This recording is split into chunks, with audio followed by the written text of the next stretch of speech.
Yes, thank you, Sister Azura. Assalamualaikum warahmatullahi wabarakatuh. Bismillahirrahmanirrahim. Alhamdulillahirabbil alamin wassalatu wassalamu ala asyrafil anbiya'i wal mursalin wa ala alihi wa sahbihi ajmain. Is the mic working? Yes, okay, thank you. First of all, I would like to extend my deepest gratitude for inviting me, for having me. Okay, I was told that Dr. Rusnani is not here, but I will just acknowledge, okay, the Dean, Dr. Rusnani, and then the Deputy Deans, Dr. Farida, and Ustaz Abdullah, also not here, I was told. Okay. And Dr. Farida is here, okay. Thank you. Head of divisions, coordinators, and my I don't want to say or use the word former colleagues because I still very close, very related to all of you. I wish I could just say hi to everyone. Okay, but I don't feel alien being here. Okay, I don't feel like I'm like an outsider. Okay, I feel very attached to this place actually. So that's hopefully a good thing for me as I have this workshop with you. Okay, without further ado, the topic given to me, okay, today is giving constructive feedback during consultation. It's quite specific, okay, and when I was first told about it, I was a bit like kind of skeptical too because I thought this is something that is like your makanan lah kan. You've been giving feedback, you've been having consultations, and I'm pretty sure you have all the creative ways. In fact, better than how I do it. So I was thinking of how can I tweak this topic, because otherwise I might not be, I know, imparting anything new or anything beneficial at all. So even though the topic is quite specific to constructive feedback during consultation, I'm going to tweak the topic a bit, okay?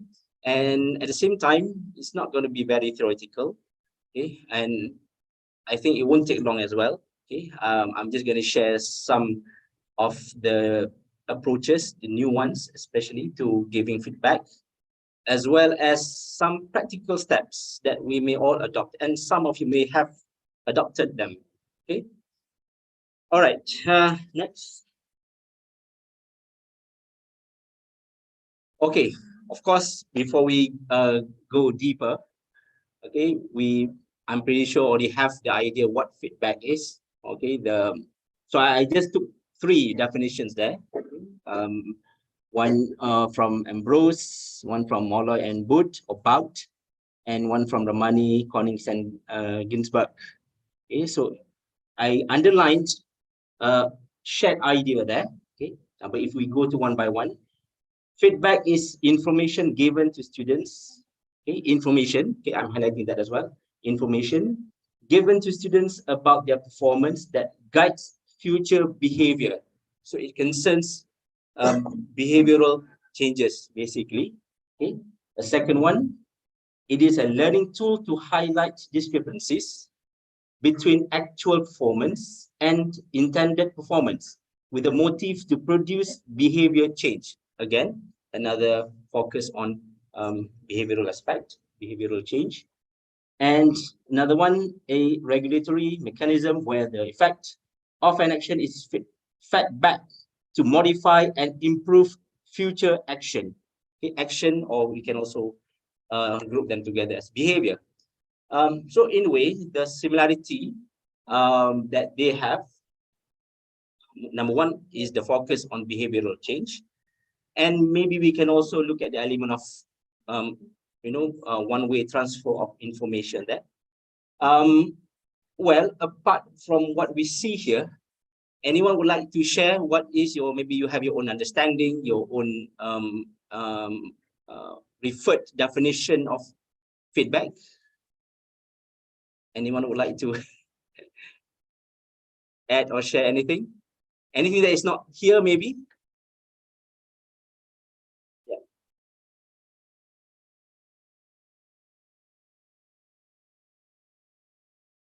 Okay. So I have to. what do I do? I go to Google Chrome and yours lah. Oh no, I didn't open it.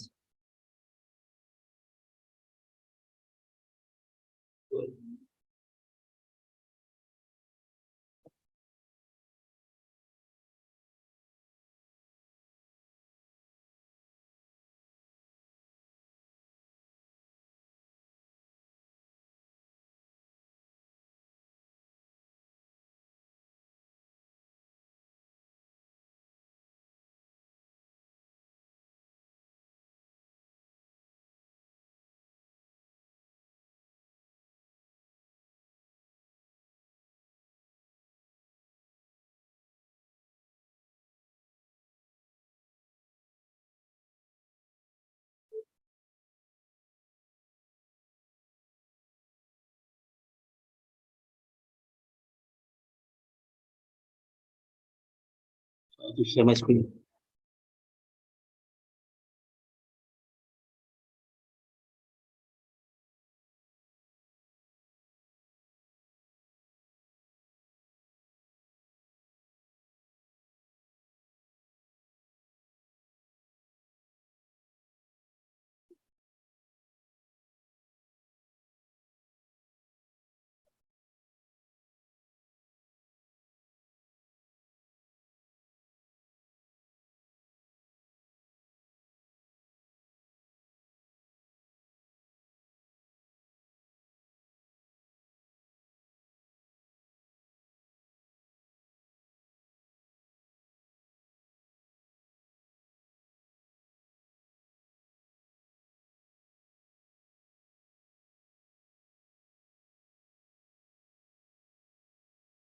Yeah.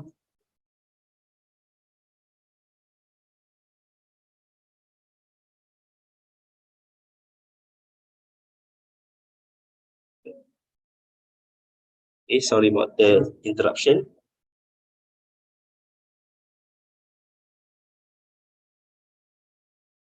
Okay, sorry for the interruption.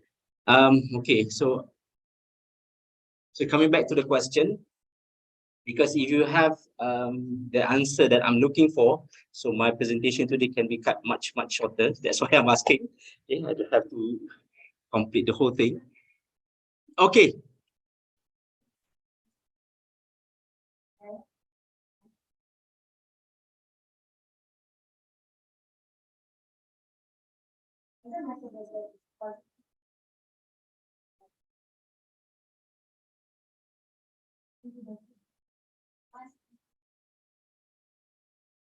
Okay, is that all?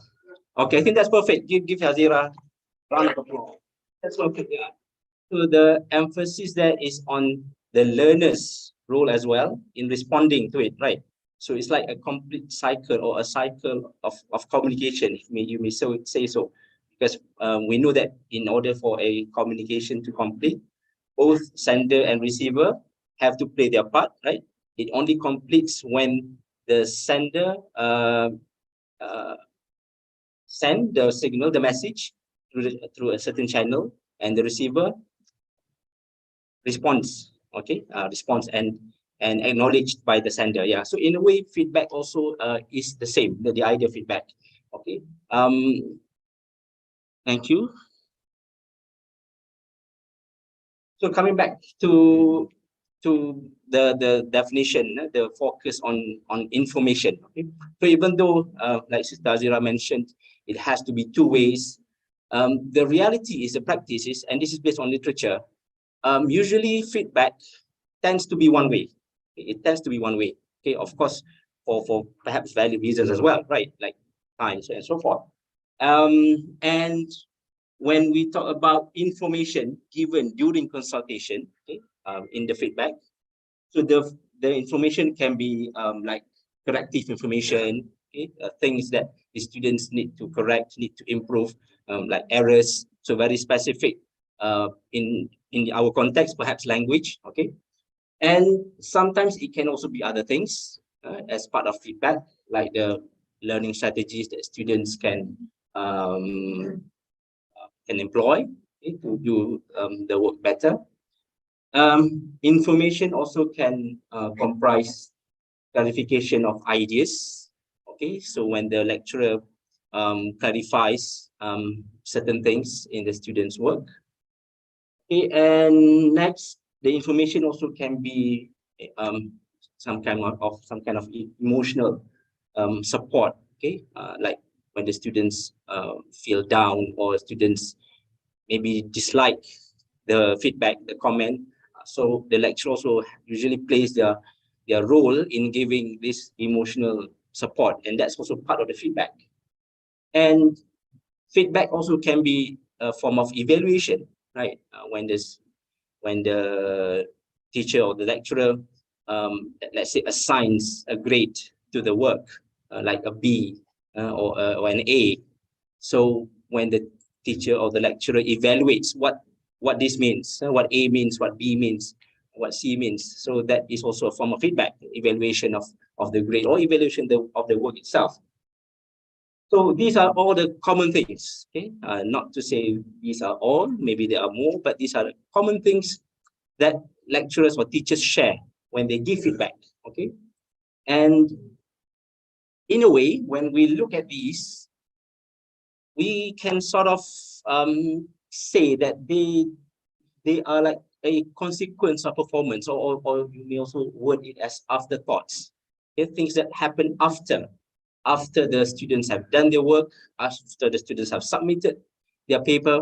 And when we do this, we are giving them, after the damage is done, if there is any. Okay, so meaning that rather than preparing them, okay, before they submit, before they complete the task, feedback usually happens at the end. Okay, feedback happens usually after the task is complete.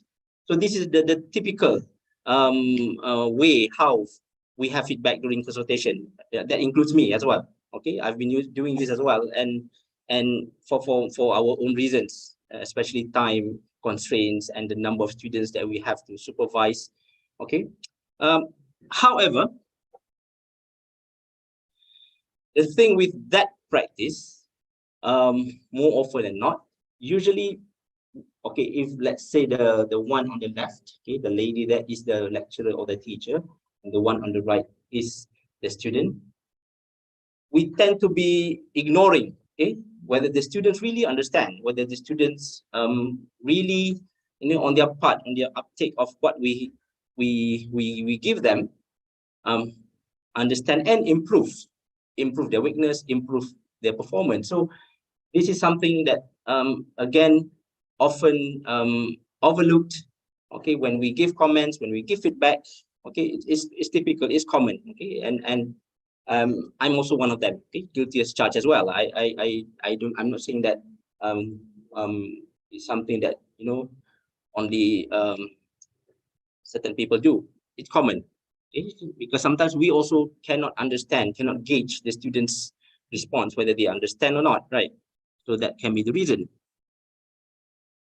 On top of that, when we give feedback, there are also some misconceptions. Okay, there's maybe you do not belong.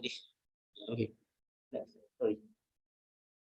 Okay, maybe you do not belong to this category of people who have these misconceptions, but there are some common misconceptions about feedback. Okay, these are some of them. Okay, from the literature, that people often see feedback is a monologic interaction. It's one way from a teacher to a student.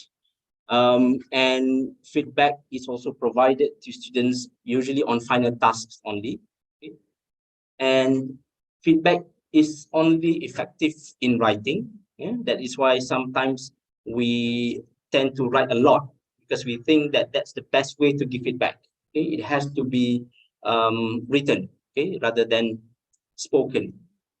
And people also see feedback only as an input, okay, only as an input. So these are some common ones from the literature.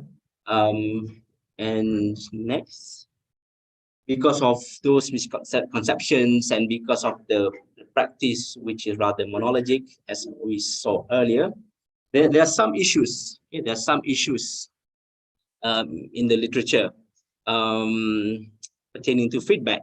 Okay, for example, I just took some. Okay? It has been found that student feedback is confusing. Okay? It's a confusing issue. It is a complex and multi-layered concept. No common agreed understanding of the notion of feedback, and it is a much disputed practice in higher education today. Now, what that means is the dispute comes from both students and teachers. Students, they dispute that the teachers' comments are perhaps not accurate, or they don't understand the comments. Okay, and the teachers also sometimes dispute the practice as well. Okay, that the students are not understanding the feedback, they are not responding well to the feedback. So in the curriculum, it is one of the most problematic area, I would say, but usually not big, has not become the focus in the curriculum. Okay, we don't design, and when we design a curriculum, we don't design actually a proper way on this, on giving feedback, a systematic way to give feedback. So that is why it has become, and it has continued to be a problem and issue. Hence, we can no longer take it for granted that feedback is a simple idea referring to comments provided to students about their assessed work, with such comments offered by teachers and others in the hope that they might be taken up by students in some form. So there has to be a shift, there has to be a change here. Okay, perhaps that is why we have this topic, even though it sounds simple. Why are we still talking about giving feedback when it is something that we always do all the time? Okay, and we have so many ways to do it. So maybe we should also look at other ways, maybe. All right. So we need to ask, what is it intended to do? What is feedback intended to do? How does it do it? And how can its effects be best facilitated? So that will be the point of my sharing today. Okay. So what I'm going to give you perhaps is not like the ultimate way to give feedback. I'm just sharing one of the approaches, perhaps a newer approach to giving feedback. Okay. All right. So what is this new approach? Okay. What is this new approach? Before this, we saw a lot of words focusing on information, the types of information. So perhaps what we should look at is the focus on the process, like Sister Azra mentioned, the process, okay, when that takes place when the students respond. Okay, so what do we do there? What is our role there? Okay, so perhaps the focus should be more on the process rather than the information that we give to the students during the session. Okay, it's not saying that giving the information is wrong. Okay, we should continue highlighting whatever types of information that I mentioned earlier to the students. But at the same time, we might want to consider as well the process. Okay, what takes place, what can be improved in making sure that the students benefit from the comments, from the feedback.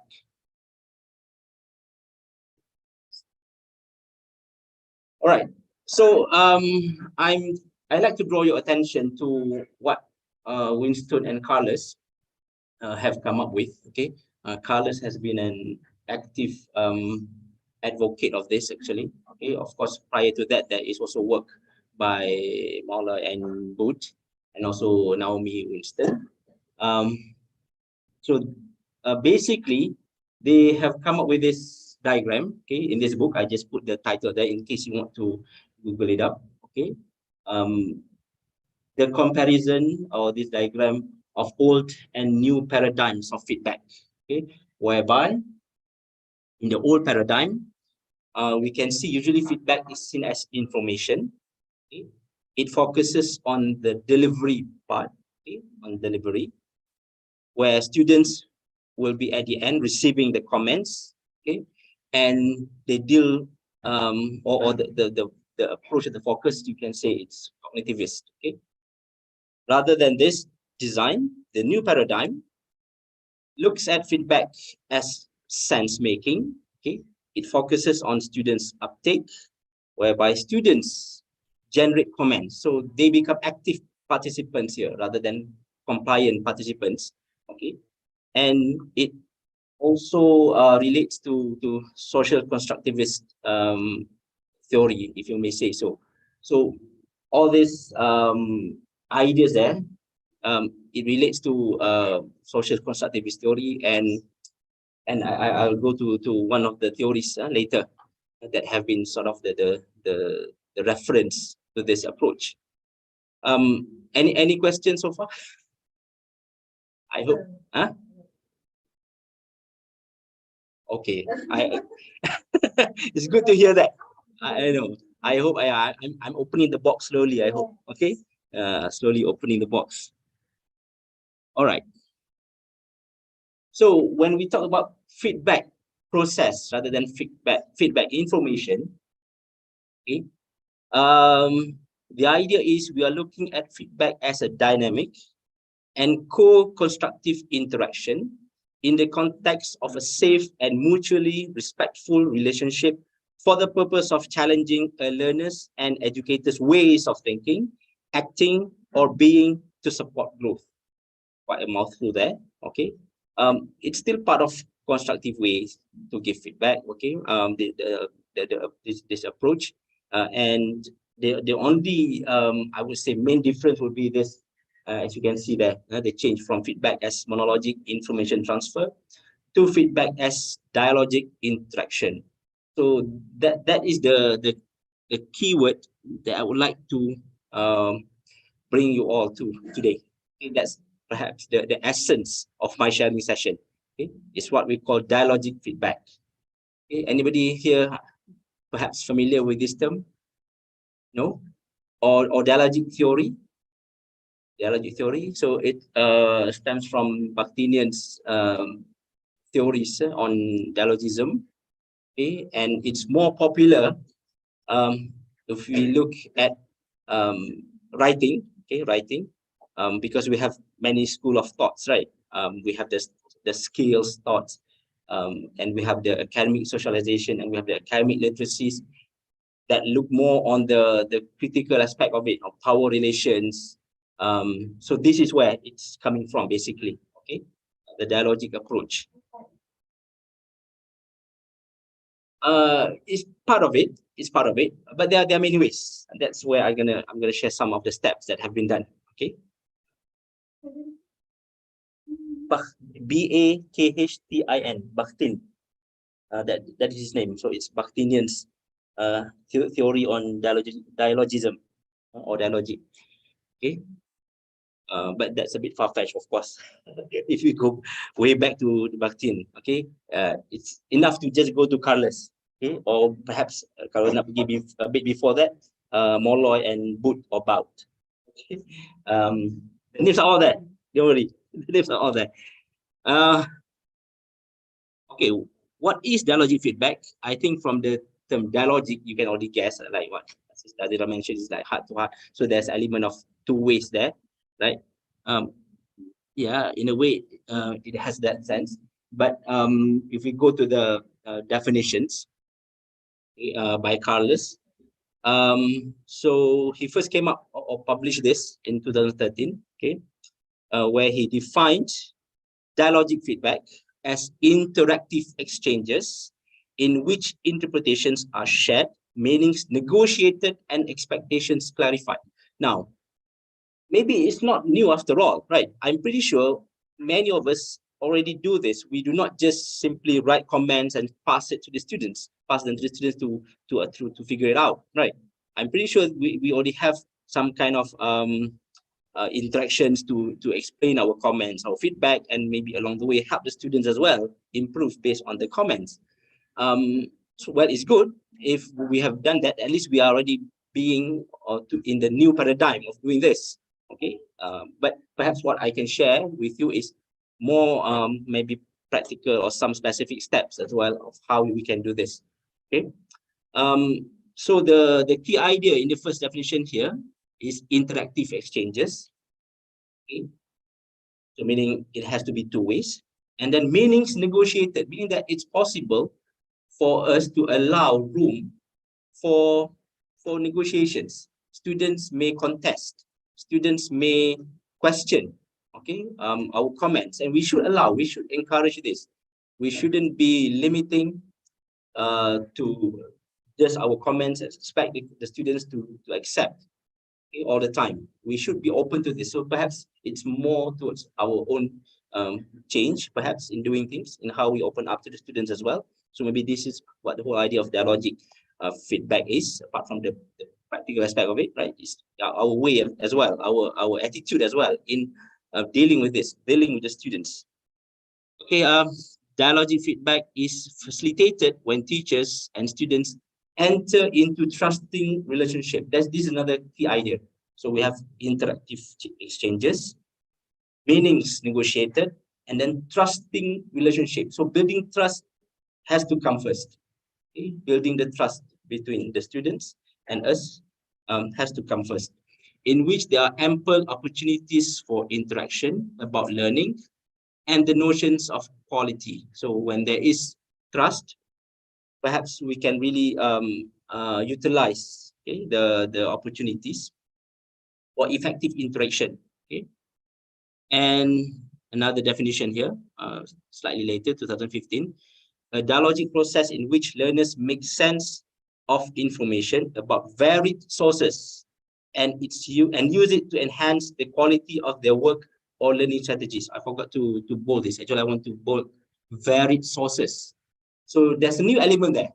Okay. Before this, we've been saying the role of teachers and the students, and now students and teachers as well. Okay, they are part in responding to the comments or the feedback. Now there's a new element there. Okay, varied sources. So it's possible for us to also utilize other sources as part of the process in giving feedback to the students. Okay, we're going to see that in a moment, how that has been done. Okay, any question so far? No? I keep asking questions because I don't have a lot of slides, so I have to buy time. Yes.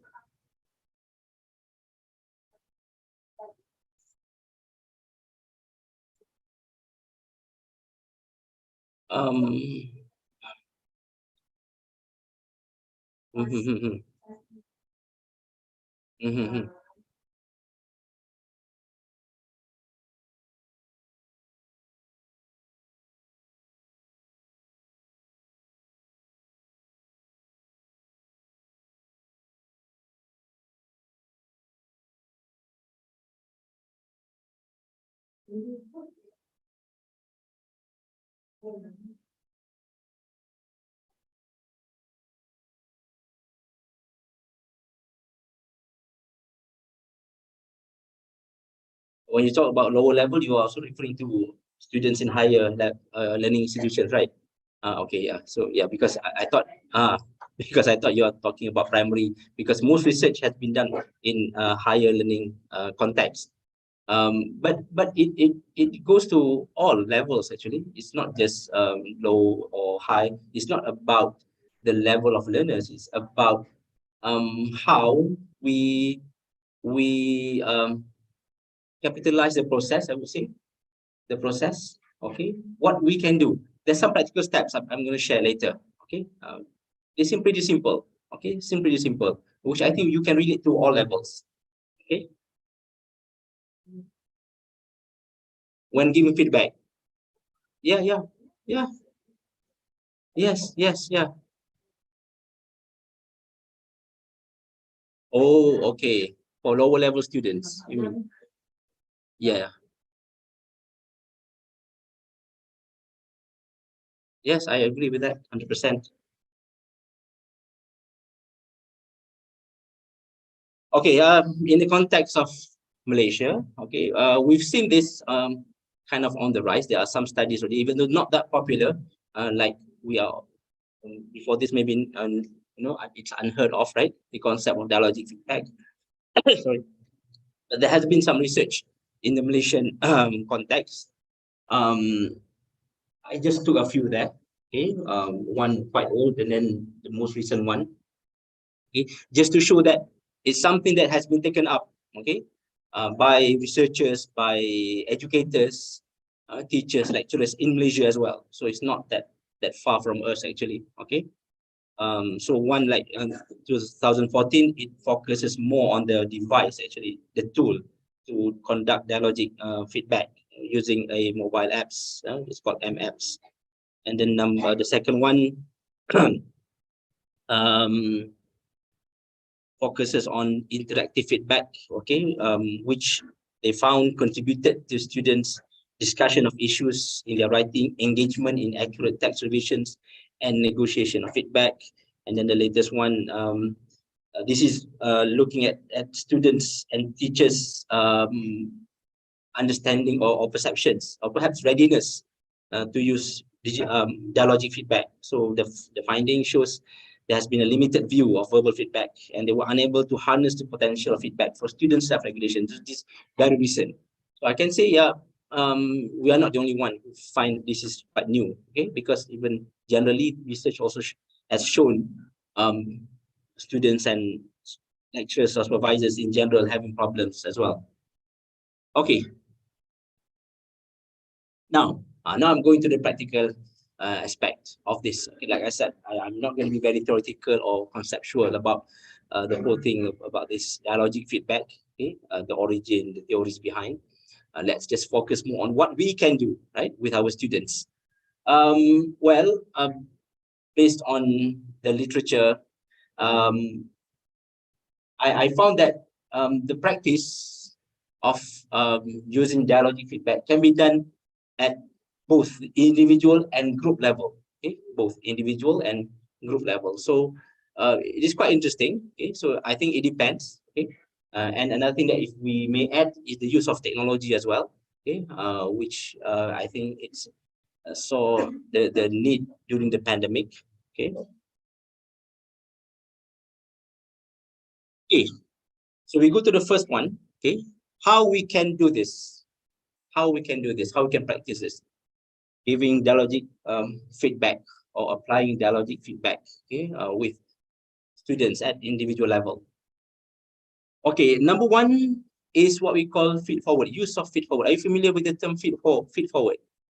Not really. I also just learned about this term like last year, recent, when Professor Hari came and gave us this workshop on assessment. So he mentioned that. So I was like, oh, okay, but the name is new, but the concept I think is understandable. Okay, basically, feed forward is something that we do beforehand, before we assign the students with the task, with the writing task or with the assignment, that can help them understand the task better. Okay, so if you see there the explanation, okay, feed forward focuses on providing students with prior exposure to and prior practice with assessment in order to clarify expectations and standards. Okay.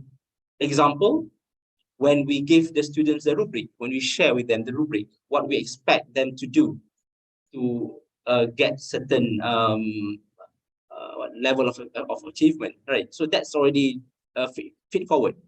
Or when we give them sample or model essays, okay, previous or past students' work that can be a reference for them, that's also feed forward. That is why I said I believe we all have been doing this. Okay, just that maybe the term is new. Okay, so at least we can learn the term today. So it looks ahead to subsequent assessments and offers constructive guidance on how to do better. So that's basically, and I think this is very, very important, especially when we do formative assessments, right? Because formative assessment will only be formative assessment if you have that series, a series of discussions, consultations with students' drafts, which I think very, very applicable in our context, okay, as writing or language lecturers. Okay, otherwise it will not be formative assessment. Okay, so as we do formative assessment, as we do consultations, as we guide the students how to improve, we always bear in mind to give them what they need first, okay, before the task. Okay, the information that they need first, like the rubrics, the assessment details, the requirements, the sample. Okay, so the sharing of assessment rubrics, sample of good or bad papers. So this will facilitate comparison. Okay, students will it will help them to compare with their with their with their own level.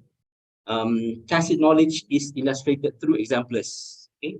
Because the the sample, the model essays will be a very good reference for them, right? To see the how or the clarity of what we require, of the requirement. Okay, so that's the first one. Okay, this is like before even we go to dialogic feedback. Okay, we use feed forward. Okay, I think no question here, even though the name or the term is quite new. I'm pretty sure the concept is not new. Yep.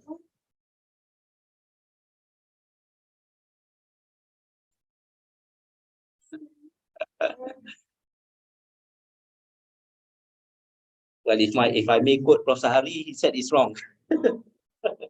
We should share the rubrics with the students, but we may simplify. If you think our rubric is too technical for them to understand, you may have like a simpler version for the students to refer to. Okay.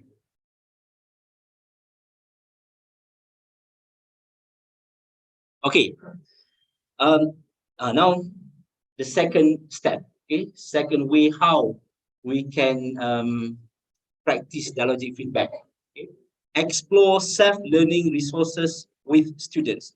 Okay. What it means by this is if you remember this, the third definition of dialogic feedback, which is use of varied sources, okay, multiple sources. So this is it, okay.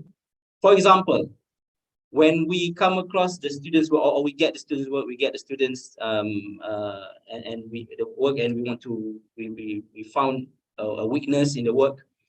And if we know there are other resources that the students can go to, can use to improve those weaknesses, so that is basically this part of dialogic feedback as well. So it's not all about commenting directly what they have done, but also giving them, lead them. For example, if you are, let's say, commenting the students on Word document on OneDrive, like Google Doc, right? So I think it's common as well that we do this. So we give them links, right? We give them links to relevant websites, or we direct them to certain book chapters or books or journal articles. That's part of dialogic feedback as well. We try to engage them with other resources, okay, other resources to develop their learners' autonomy. So when we do this, we are also empowering them. I think the word empowering also very important in our staff, right? We have that one of the overarching principle, empowering. So you can at least put this. Okay, how do we empower the students? When we give them, direct them to links, to books, to journal articles that may help them improve their work. So that's another thing that we can do in dialogic feedback. Okay. So after all, dialogic is not just the dialogue, just the interaction. Okay, there are more that we can do that falls under this paradigm. Okay, I think it's clear there. No question, yeah. Okay, the third one. Okay, so this is very specific. Okay, create opportunities for feedback dialogues. Okay, I find this doable or easily doable when we during the pandemic, when we have all our students' work submitted online or shared on OneDrive or Google Docs, right? Because we can comment there, and the students also have that function to reply, to respond, right? But of course, they rarely do it, right? So what we have to do now, if we want to engage them and we want to really apply this dialogic feedback, is to encourage them to respond to our comments. Okay, it's all about first trust, and then you have to do your part as well to encourage them. Okay, so this is for them to clarify what we have given them, what we have commented. Okay, and build that relationship as well. Okay, which is very important. Okay, so for example, like what it shows there. Okay, we use comment functions, and on top of this or apart from this, if you have been using any form of software that uses video or audio feedback, okay, that is also even better. Okay, so meaning dialogic feedback is not just about verbal. Okay, it can be written as well, like comment function, but it can be better if you have used, or you have that knowledge of using certain software. There are some softwares, maybe those in the educall can also help us with this. There is one called Loom. I'm not sure how applicable it is. Okay, but with that software, you can give video comment, and they can write questions, okay, below it. Okay, so why verbal comment is usually regarded as more effective? Because according to research, you can say what you want to write, okay, under 1 minute in speech, okay, compared to 6 minutes in writing. So whatever that you can see effectively in writing, that takes 6 minutes of your time writing, you can see in 1 minute or below 1 minute only. So that is why verbal feedback is regarded more effective in that sense. Okay, it's simpler to understand, easier to follow, maybe. So perhaps we want to explore this. We have been using this comment section, I'm pretty sure, but maybe audio and video feedback, maybe not so much. So maybe it's time, okay, for us to also try this out. Okay? See if it works. Okay, any questions about this? Okay, I hope I haven't called. Mm-hmm.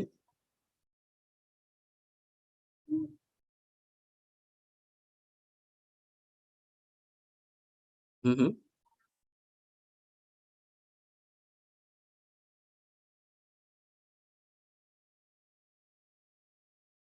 Mm-hmm. Mm-hmm.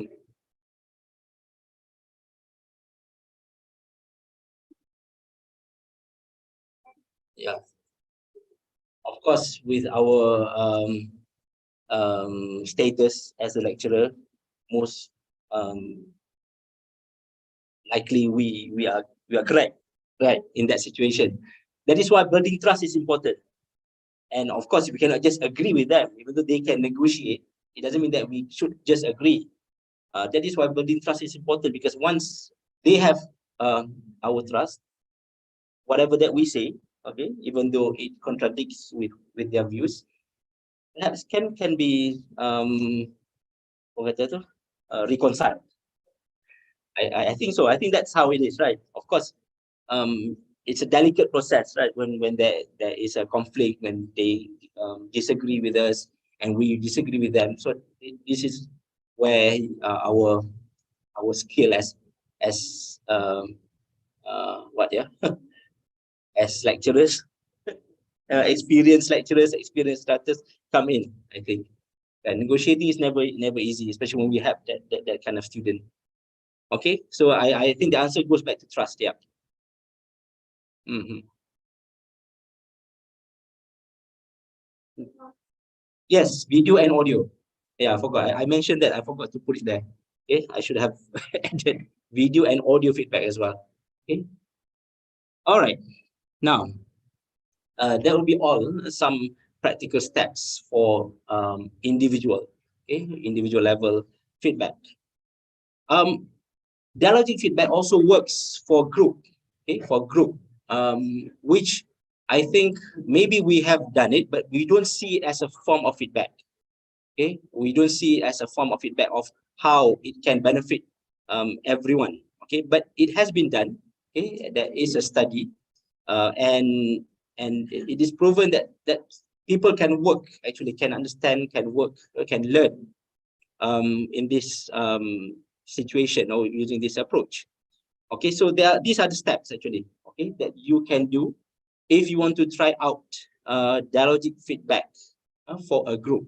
Okay, but for this particular method, it's done online. I think it's easier online. It can be done face to face too, but I think it's much easier online. Okay, much easier. I'll show you why it's easier online. Okay, whereby you have all people invited. Okay, the group members. Okay, of course, even though we say all, the smaller the better. Maybe 2 to 5, okay, at one time. So small groups, and every time we address the students' work, the students will share their screen. So by doing this, everybody can see actually. I'm pretty sure we have done this. I did this when I during the pandemic when we did consultations, right? I just asked us to share, and we use feedback or give feedback in the chat box. Okay, why chat box? Apart from verbal, chat box also helps because they can save it, right? So it's something that can be done systematically as well. Okay. Um, One researcher relates this to what she called vicarious learning. Okay, which means students learn by observing others learning. Okay, it's like when we are listening to a talk during apa kata, what we have there, alikok, not alikok anymore, it's takrim kan. So when we see our Tan Sri kan giving his insights, so sometimes we have questions, right? But we usually we dare not ask the questions kan. There are things that we want to know more, we want to learn maybe, but we were hoping that other people post the questions, right? So when we saw people posting the questions, we thought, this is what I wanted to ask. And we learn when Tan Sri answered the question, we learn now. We know the answer, we learn from it. So that's part of vicarious learning. Okay, so that's the idea that we can relate to this as well, the concept that we learn by observing others learning. Okay, so it doesn't just benefit that one person who asked the question or post the question, but everyone in the room, it can also benefit. So that's the idea, which I think relatable to that, if I may. So for this particular method, what we can do, well, ideally, if we can have 2 to 5 students in one session, okay, ideally, okay. So invite them in Teams or whichever online platform that you prefer. And we work with one student at a time while others watch. So one student will share his or her screen. And let's say it's a writing task, writing work. So we go through the work, and because I think we come across cases where the comments are actually applicable to everyone, right? It's like everyone, every time when we have different students, we have to repeat, ini benar sama, it's the same thing, right? So that's where the focus here. So there are things specific to the students, but there are also things that others can learn, can benefit. So that's the idea where you can share the comments and everyone can learn from it. Okay. And the students share their project ideas on screen. Okay. And this also will lead to what we call chain of whys, because everyone is there. So even though we are addressing one student's work, we encourage students, other students, to also ask questions. Okay, to ask questions. Okay, and another thing in doing so, we try to focus on strengths rather than weaknesses, because this is shared with, especially because it's shared, right? So it's best if we just focus on the strength or how to improve rather than patronize the students, I would say, if I can say so. So this is where the dialogic feedback happens in a group interaction, okay? Which I think maybe we have done it, but maybe we are not aware that this is actually a method, okay? But now, hopefully now we know that it's called dialogic feedback. And perhaps we can even do more, even improve the method, okay? Any questions about group feedback? Group dialogic? Yes.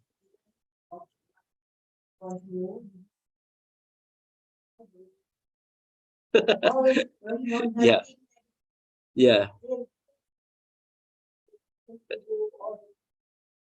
I guess it has to do with culture. Yeah.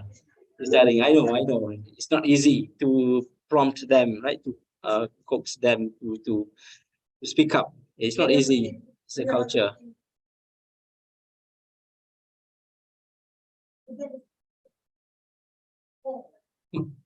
You have to ask them first, maybe. You have to ask them first. You start with the questions. I think I've been doing this with my FIB students. Okay, it's very difficult to get the consultation with everyone, especially when I have 5 this semester. So I call them in one session. But I'm not doing it online, physical, but still I have it projected. I mean, everyone can just look at the screen, right? So I point out, and they all learn at the same time. So I think it is beneficial because students also they acknowledge that, oh yeah, oh, this is also what I did. Yeah, yeah. But when it comes to making them ask questions, then yeah, a lot of prompting, I would say, right? Same thing with with no other with all our classes, I would say, with our students. Okay, so again, even though we are giving them verbal input or feedback, it's also good to also type into chat, okay? Because um, they can save the chat, okay? So that this is, I would say, well, it's up to you if you think um, it has been well carried out verbally, then maybe not much to be typed there, right? But maybe for cases where, because sometimes students they respond better in writing, right? I think I have this one class. Every time when we have discussion on Telegram, they responded way better. Everyone like have their own peace of mind to share rather than when in class, everybody just keeps quiet. So I think that is one way also. Yeah, use the chat rather than verbal communication. Okay. But um, above all, I think it goes back to teachers. Okay, we as teachers, as lecturers, as instructors, we have to start with building the trust. Okay, building that inclusion. Okay, encourage clear thinking, and get students to observe peers. Meaning we have to tell them. We have to sort of dictate lah in a way, kan. Kena cakap. Otherwise, they will not do it. So every time we have the session, we have to tell them, okay, please, when I'm giving my comments, my feedback to this particular student, please observe. Okay, it is also applicable to you. Okay. All right. So that has come to the end of my sharing session. Okay. Already, that's what I said. It's not going to take long. Okay. Um, Above all, it is also important to remember to prioritize the students' views. Okay. Even though they may be wrong, we shouldn't patronize their views. We should acknowledge and well, other things. I think there are common things like being polite, and the rest follows. Create a safe social space, especially when we involve more than one student, and of course know our students. Okay? We have to know that basically, right? So I think this is just a common relation that we have to have with the students. Okay.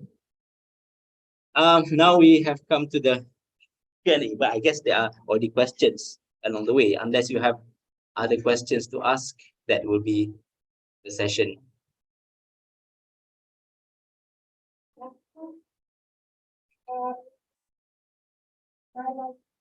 Mhm.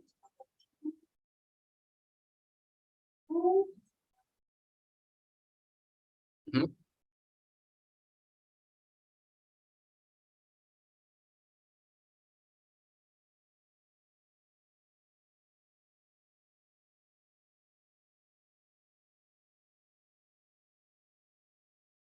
Um, yeah, partly I would say so. Especially if I wouldn't say highlighting the mistakes, but highlighting how we can. It's all about how we word it, right? How we can improve this. Or when we first teach them how to write literature review, for example, how to write the problem statement, for example. So um, their work will be good sample for the students, for their friends. Okay, so they learn from each other as well. What um, missing in theirs, okay, what is good in theirs.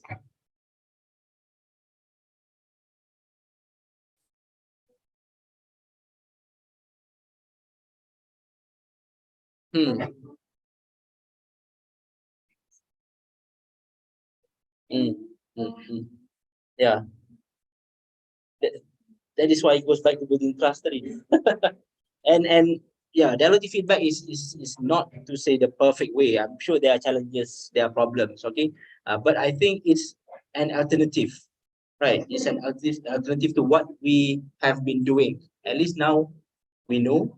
And if we have been doing this, now at least we know that there's a term, that this is actually a method, okay? Um, all we can do now maybe to improve, to add our knowledge, because it's quite new, okay, as you can see from the research. It's quite new. The systematic way of doing it. The concept maybe not new. Okay.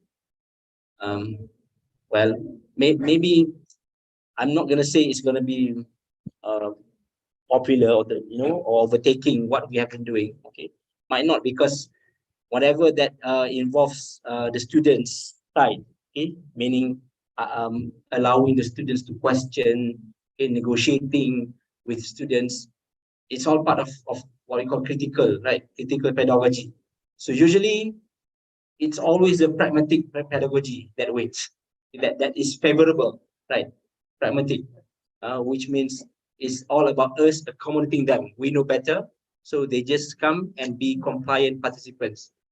Okay, so it's not about opening the session for the learning to become more situated, okay, or situatedness of learning, what we call it.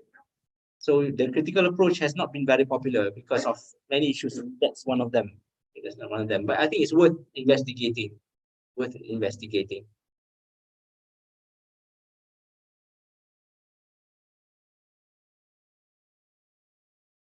Mhm.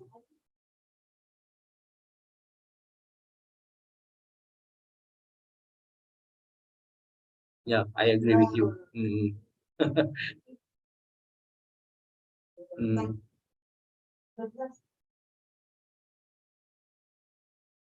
Yes. Yeah. Yeah.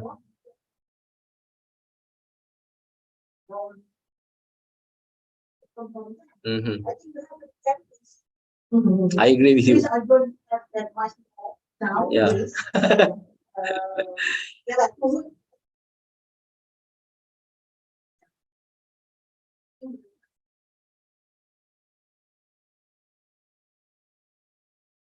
I agree with you. Yeah. I think if you want to start this properly, then maybe we have to be a bit selective. Okay.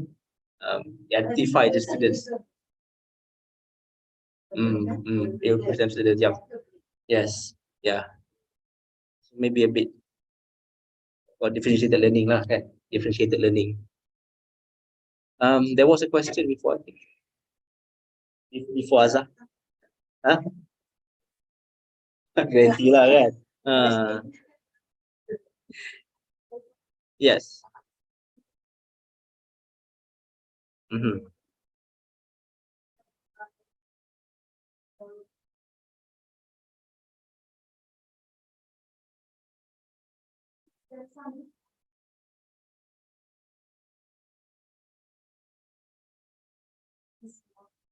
Mm-hmm.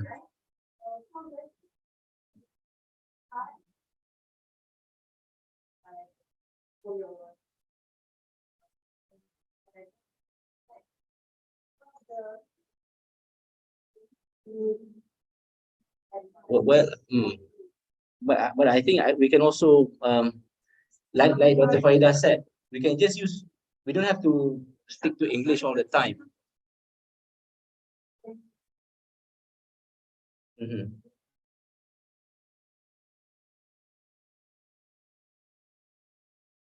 For giving feedback, I mean, I have not come across such recommendation actually, but I would believe, because this is consultation, it's not teaching them the subject, right?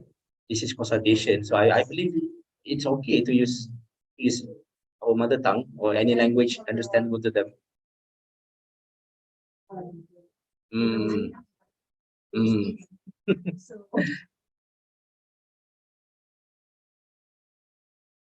mm.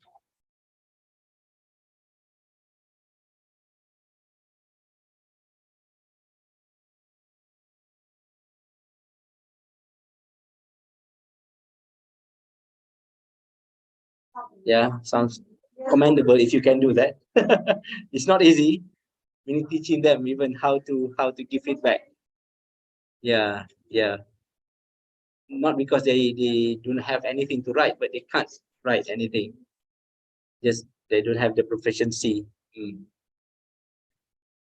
But I agree that dialogic feedback maybe is applicable more for higher level students.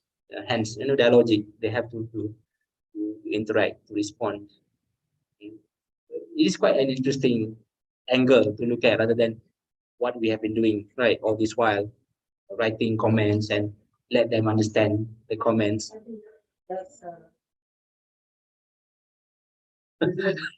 Maybe, maybe, because they're already in their major, kan? Maybe lah.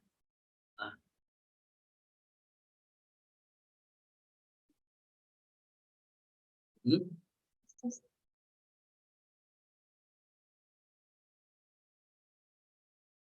Yeah. Personally, I haven't come across that situation, but I think well, as it also says here, um, social space you have to also know, right? So meaning you also have to know the student, how, to what extent you can be close or you can have that barrier with them, or the boundary with them. So I think uh, it goes back to your own interpersonal communication skills, I believe. Right? Any other things, questions, other concerns? Okay, yeah.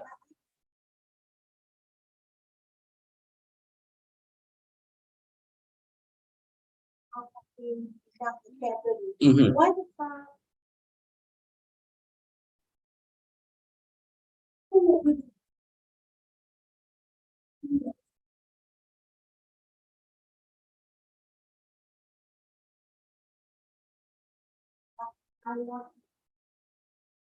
How do we prepare ourselves?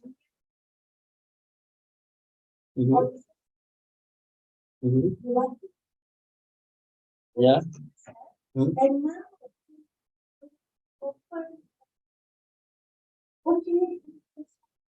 Mhm.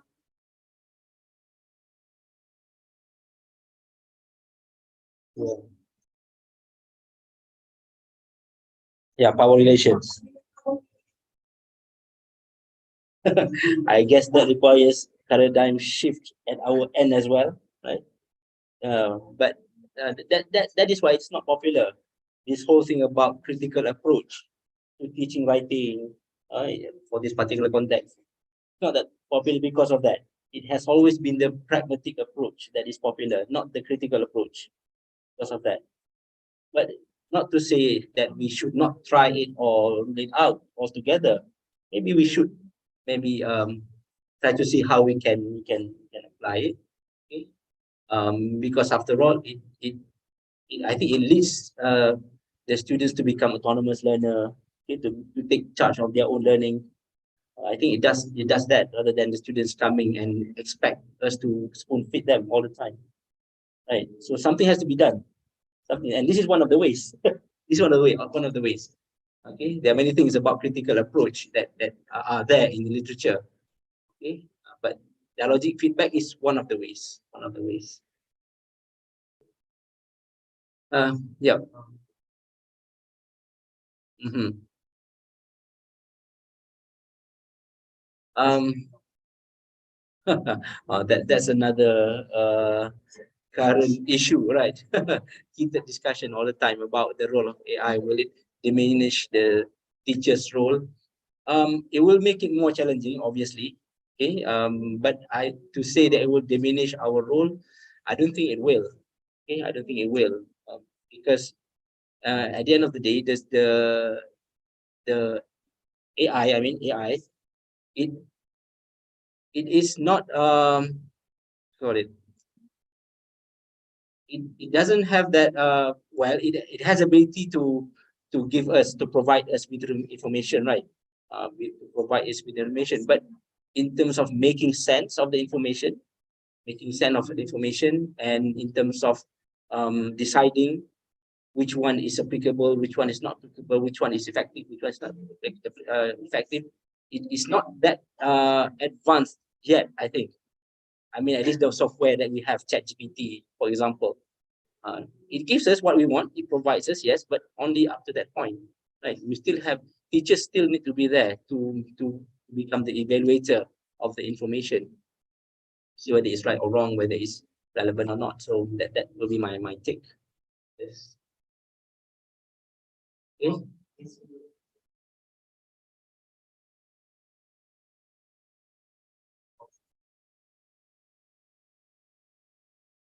Online feedback. There is no like one particular source, but we or software, but we can make use of all the learning tools that we have. Huh? Yeah, yeah, Google Doc, Word Doc. That's where the platform where we can capitalize. Okay.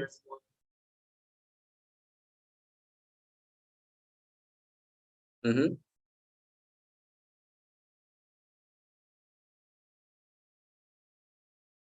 Oh,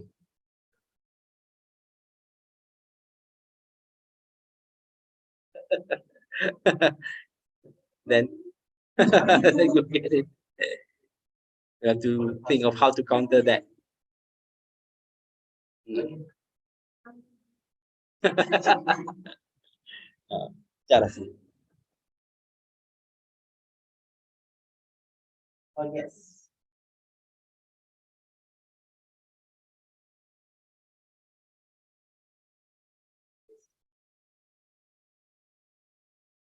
That is why the focus these days is not about providing information, because if we just focus on that, then it has been taken over by AI and others. It's more about empowering the students, making the students able to function, to be critical, to take charge of their learning. It's all about that. So that's where critical learning is, or approach is, heading to.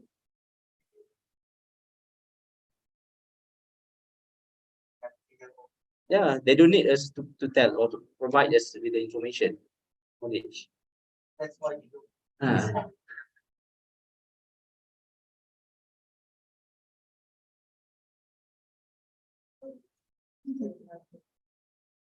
Hmm.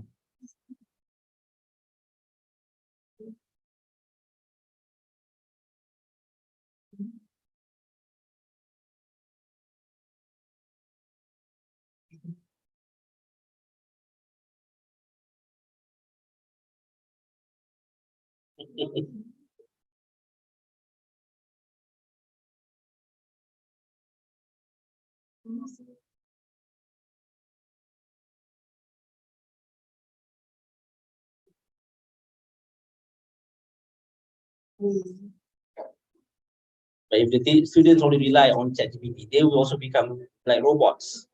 They become robots, right? They will not have enough or good sense uh, in making decision, in choosing between right or wrong.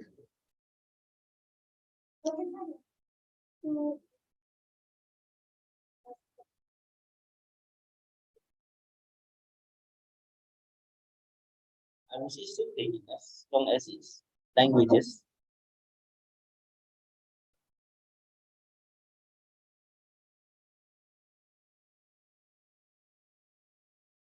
Oh, tilawah kena tanya ustazah. Kena tanya ustazah apa tilawah. How do we question kan? The feedback. Uh, I dare not answer that lah. Tilawah. Hmm. Itulah. That is why I make it context very clear. It's writing, it's language learning, it's writing. Tilawah ni, I don't know. Maybe also there are parts where the logic feedback is applicable.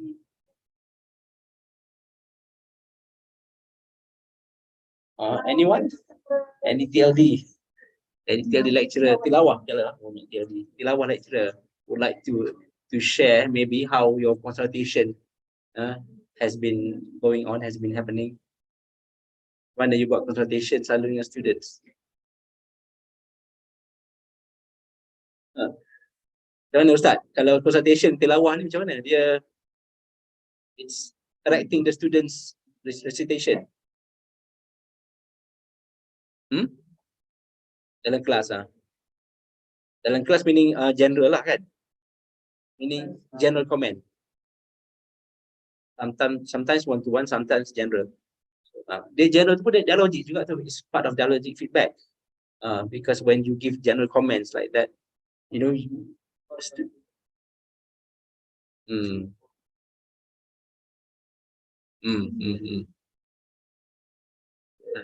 that's another thing of students malu.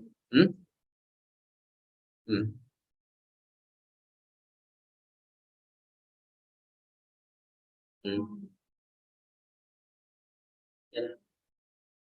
In summary, I would say the essence of this dialogic feedback is, number one, the role of feed forward, and that I think we can do, obviously, feed forward. And number two is engaging students with other sources, leading them, directing them to other sources. That also I think can be done. And yang lain tu just improve on what we have been doing lah. I'm pretty sure we have been doing that. Kan, comments, allowing students to ask. Cuma mungkin now with the awareness, we know it's part of a systematic method in this dialogic feedback. Okay, any other things to highlight? If you are interested in this dialogic feedback, then perhaps you want to also find out more about critical approach to writing, basically. Critical approach to writing. Okay, with that, no.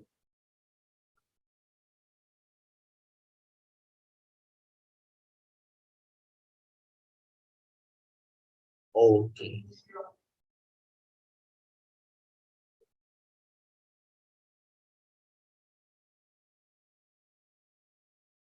No, no questions. That's the end of it. Yeah. It's Friday.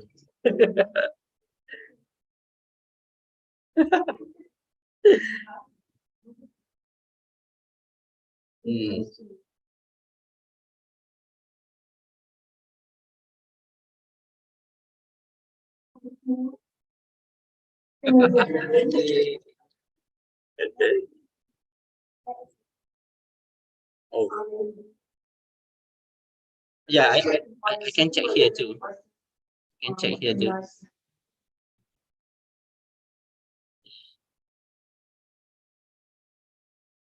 No.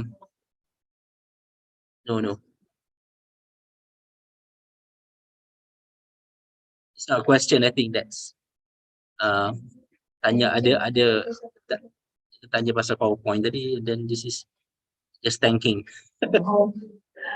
Ustaz Haris. Yeah, I will. Not much there though, but I will. It's on the desktop already. The desktop.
I think it's on desktop, tapi tak apalah, I keep it here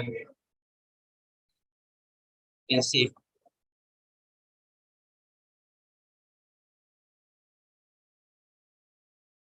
Carol tak ada. Okey, doktor. Kat sana bila kau pergi? Ya ke? Ya ke? Yang first time tu after dah apa ni, dose complete all doses, kena bahaya kan.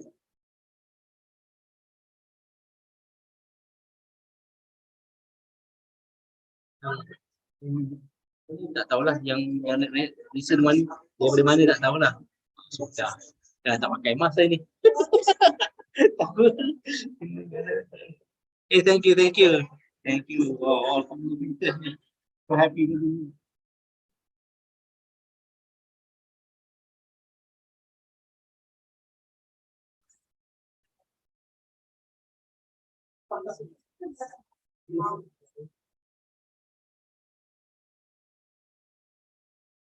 Oh, dah. Thank you so much. Nanti I email lah dekat kawan-kawan.